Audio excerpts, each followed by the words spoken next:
Ouais. Vous pouvez prendre du temps, mais ce serait bien que vous alliez quand même vous doucher là dans pas... On peut faire une toilette lavabo. Ah bah si vous voulez, oui. Je vais vous mettre une chaise devant le lavabo, comme ça vous pouvez être assis. Ouais. Ok? Est-ce que vous avez besoin d'aide? Bah oui. Eh ben, ce qu'on fait, c'est que là, de toute façon, vous allez manger ou pas? Non, vous déjeunez pas. Vous prenez un peu de temps et puis je viens vous voir... Est-ce qu'on peut dire 14 heures? C'est un peu tard, 14h... 13h30? Non, c'est trop tôt. C'est trop tôt, c'est dans 1 heure, hein. Je vous l'avais dit, hein. Ouais. De quoi? Que... Mais quel savon. Non mais dis donc. Tu viens rester avec moi? J'ai clampé les perfs et arrêté le PSE. Oh là là, il va me manquer. Allez, viens avec toi. Oh yes. Cool. Juste pour moi, les codes pour les, Ah oui. les lumières, c'est quoi? Vert, vert c'est quand il y a un soin. Ouais. Oui, hein, oui. Et jaune, c'est quand il y a un bénévole. Mais jaune plus hublot fermé, c'est quand le patient est mort. On a enlevé la couverture parce qu'on essayait qu'il fasse pas trop chaud dans la chambre, donc on a éteint le chauffage, on a enlevé la couverture. Et puis on a trouvé un petit pario dans sa chambre, donc on a mis le petit pario sur elle. Et on lui a mis un collier pour fermer la bouche.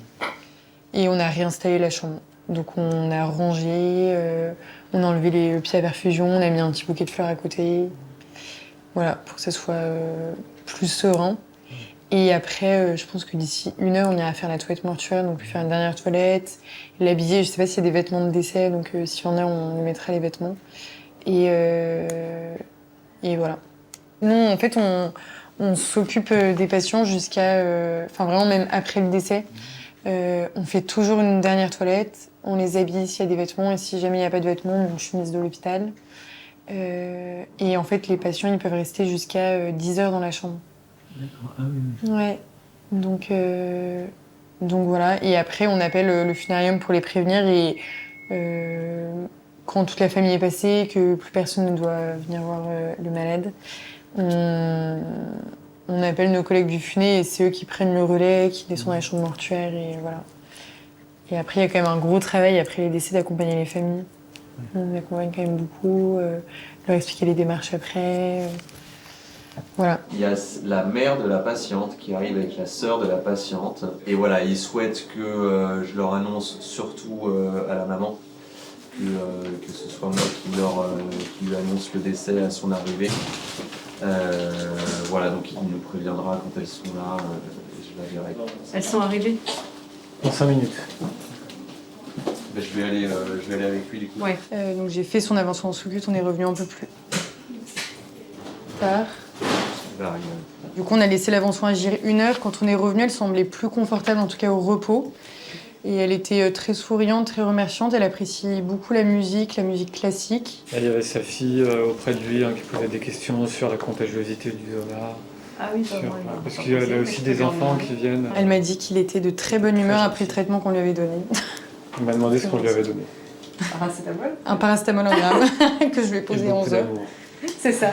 Comme je suis allée chercher ça, j'ai ramené un petit sorbet que j'ai mis dans le congélateur dans l'office parce que aussi pour lui, mais ça pourrait être pour d'autres, pour le mauvais goût, enfin la sécheresse buccale et tout ça. Avant, j'étais dans un hôpital où on faisait que de la chirurgie. Et il y avait un turnover de patients un peu trop important pour moi.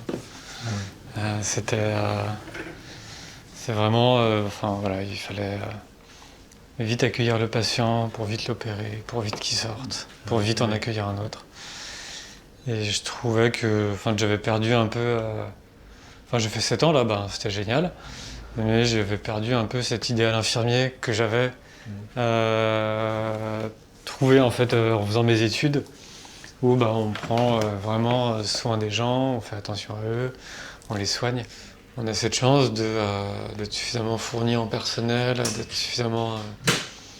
voilà, on peut vraiment prendre soin des gens comme je l'entendais en fait quand j'étais encore à l'école. Faut prendre un chariot.